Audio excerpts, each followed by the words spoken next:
Every day we witness the progressive degradation of Western diplomacy. In your view, is it even possible to reach any agreements with them at all? You know, it seems to me that we should no longer be speaking merely of the degradation of Western diplomacy, but rather of the fact that under the guise of diplomacy, the West is employing entirely different, destructive forms of leverage. These are aimed not at finding or reaching compromises, nor at achieving or honoring agreements,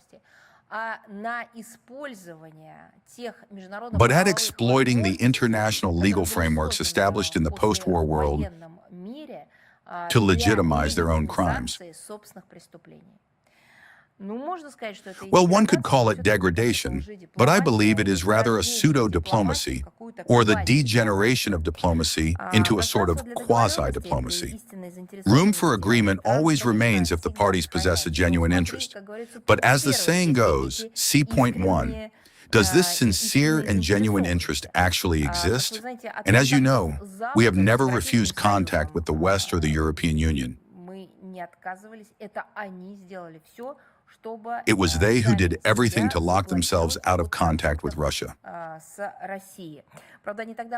Granted, they proclaimed this at the time to be a policy of supposedly isolating our country. It later turned out that they had only isolated themselves from us, while the global majority had no intention of doing so.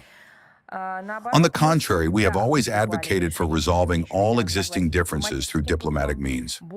Furthermore, Russia is interested in developing constructive, pragmatic, and mutually beneficial relations with other countries.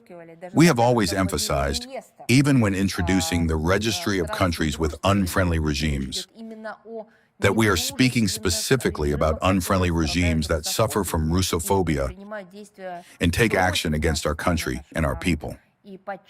We have always stressed and placed special emphasis on the fact that this does not apply to the ordinary citizens who in these countries are often the victims and hostages of their regime's policies. The process of restoring dialogue with European countries makes sense and can be launched exclusively if they cease their unfriendly and at times aggressive, Russophobic actions toward Russia, and if these states and their alliances completely abandon their anti-Russian course, including interference in our country's internal affairs. Well, strictly speaking, this is the starting point for any potential discussion of agreements. And this has been stated repeatedly by our leaders, by the President of our country, and by the Minister of Foreign Affairs of the Russian Federation. As for the prerequisites, do you see any?